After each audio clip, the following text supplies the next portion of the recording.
বিসমিল্লাহির রহমানির রহিম। দেখতে পাচ্ছেন খেজুরের গাছ। তো খেজুর, যে খেজুর মনে করছেন সে খেজুর না, তো আমাদের দেশি খেজুর। দেখতে পাচ্ছেন ছোট ছোট দানার মতো হয়েছে খেজুরগুলো। তো আমাদের খেজুরটি খেতে অনেক ভালো লাগে। আপনারা জানেন চাপাই জেলাতে অনেক জায়গাতে থাকে, আর রাস্তার পাশে বেশিরভাগই খেজুরের গাছ আমাদের তৈরি হয়। দেখতে পাচ্ছেন অনেক খেজুরের গাছ এখানে আমাদের চাপাই জেলাতে আছে, আপনারা জানেন।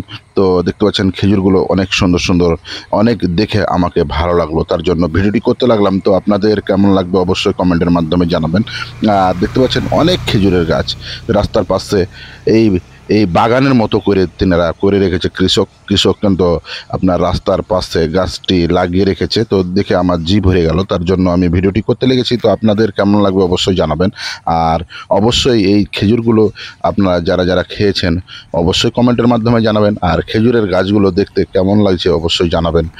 আর রাস্তার পাশে আপনারা জানেন যে এখানে ধানের ক্ষেত অনেক আছে। তো বৃষ্টির কারণে অনেক জমিতে কিন্তু ধান ডুবে গেছে এবং বিভিন্ন রকমভাবে কৃষক কিন্তু ক্ষতিগ্রস্ত হয়েছে।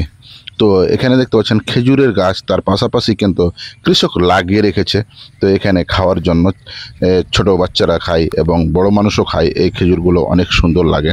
তো আমরাও খেয়েছি ছোটোকালে, তো আমরা বড় হয়েও খেয়েছি, হালকা খেয়েছি, তো এখন বর্তমানে কম খাচ্ছি। তো এই খেজুরগুলা যারা খেয়েছেন অবশ্যই ভালো লাগে। পাকিয়ে লবণ দিয়ে একটা সুন্দরভাবে পেকে যাবে। আপনারা জানেন যারা পাকালছেন, আমি একটা ছড়ি আমি অনেক দিন আগে পাকালছিলাম আমি লবণ দিয়ে।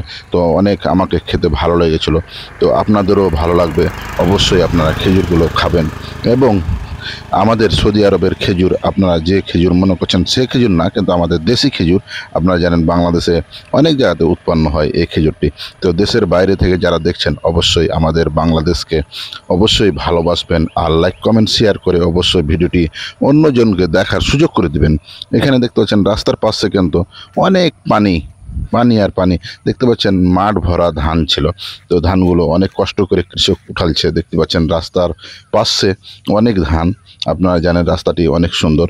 তো এই জায়গাটি আপনারা ভাবছেন যে কোথায় এই জায়গাটি অবস্থিত, আমি বলছি ভিডিওর শেষের দিকে আপনারা দেখতে পাবেন এবং শুনতে পাবেন। এই জায়গাটি হচ্ছে আমাদের চাঁপাইনবাবগঞ্জ জেলার, আপনারা জানেন নাচল থানা, সালালপুর রাস্তা। এই রাস্তাটি সালালপুর যাবে, আপনারা জানেন।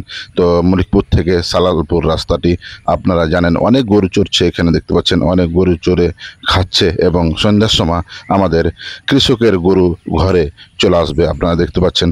তো এই ছিল আমার আজকের তথ্য। অবশ্যই খেজুর এবং গরু এবং মাঠ নিয়ে এবং কৃষক নিয়ে আজকে কথা বললাম। এ বলে আমি শেষ করছি। আসসালামু আলাইকুম।